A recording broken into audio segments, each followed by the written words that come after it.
Hello and welcome into another edition of Cooling Down on the Birds Broadcast Network. I'm your host, Sammy Miller, alongside your broadcasters, Ian Nicholas and Dylan Pescatore. And if you couldn't tell by our smiles, it was another walk-off win for the Firebirds. This time, it was a playoff walk-off by none other than Jack Penny. Dylan, take me through the ninth inning. Well, let's start it with this. Eddie King with a really big walk. 4-pitch walk from Sean Hardy. Already threw two scoreless innings before. He comes in, he couldn't find the zone. Here to start the ninth, Eddie King reaches first. Brandon Stallman, that at-bat will go unsung. That was an incredible at-bat. 9, 10 pitches, continuously fouling off pitches. Bloops one into left center field. It drops right in front of the left fielder. Owen Carpellotti bunts. The Firebirds have been bunting all season long before BP. They did it again. Owen Carpellotti reaches on a bunt. Bases loaded. And then 2 strikeouts by the Firebirds. It didn't look good. Colin Tuft and Joe Oyama went down by the K. They didn't let that bite them. Justin Rubin, a little chopper in the infield. Ali Camarillo, the shortstop, can't handle it. Tie game. And then Jack Penny, single to right center field. Game winner. Adrenaline was pumping. Everyone was shaking. The energy was incredible. Then when everyone rushed to first base, it truly looked like it was out of a movie. We also have to talk about the pitching. It was a traditional pitcher's duel. It was incredible. Grayson Carter went 6 innings, 8 Ks, only allowing 1 run, and then Watson came in, 3 innings, 2 Ks. What'd you see from those 2 great arms tonight? Well, Sammy, if you go back to the scorching start, we talked about Grayson Carter maybe giving 3 or 4. He gave 6 innings, and he was really efficient doing it. The most he threw in 1 inning was 19 pitches, a few walks in that second, but continued to throw strikes, the fastball, slider, and the changeup. 3-pitch mix, all of them were used tonight.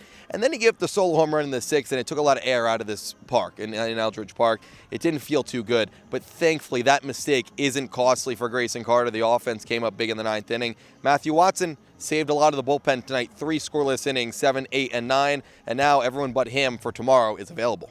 Once again, the pitchers were just absolutely incredible. Another part of the Firebirds game that was one of their weaknesses, but not tonight, was their defense. What'd you see from the defensive side of the game? Well, Grayson joined us on Cooling Down after the game, Sammy, and he said, I said, Jack Penny, everyone says so many great things about him. What can you tell me about him? First thing he highlighted was his defense.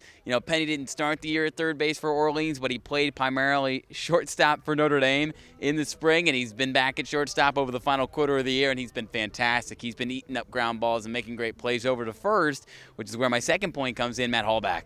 He made a couple really good plays at first base tonight, and you saw Harwich, they commit 2 errors. One really cost one in the 9th inning, and then also you saw Ethan Anderson commit an error at the start of this game. Hallback looked really good at first base tonight. And then Eddie King Jr. in center field. We barely talk about how good he is defensively because we don't need to talk about how good he is defensively because he never makes a mistake. His athleticism is so great. He's got awesome speed. He just glides, and he makes it look easy. Those 3 and the entirety of the defense, really good tonight. Now, you always want to get the Game 1 victory in a playoff series. Now, add on top of it a walk-off victory. How much do you think that's going to help them with their momentum heading to Harwich tomorrow? This team just knows how to win, right? They get it done in gritty ways. It's the second time in 5 days that you've walked off Harwich. This group has to feel demoralized. Not Orleans, Harwich, right? You did a lot of good things tonight if you were the Mariners. Timely hitting with that Ali Camarillo go-ahead shot. Elite pitching. Ultimately, it wasn't enough. Orleans, maybe they don't deserve to win this game. I don't really care at this point. They won the game, right? They found a way to win at the end, and that's all that matters when it comes to the playoffs. So I think for Orleans, just knowing that you have the advantage and knowing that if there is a Game 3, you are back in this ballpark, which was booming tonight, it really helps your confidence. And tomorrow you got Ivan Romero on the mound, who had a great start against one of the best teams in the West in Hyannis not even a week ago. So your confidence has to feel high. Now, there's a reason why playoff baseball is 2 of the best words in all of sports. It's exciting, the adrenaline's pumping, and it'll be back for Game 2 against the Harwich Mariners. We'll see you guys there.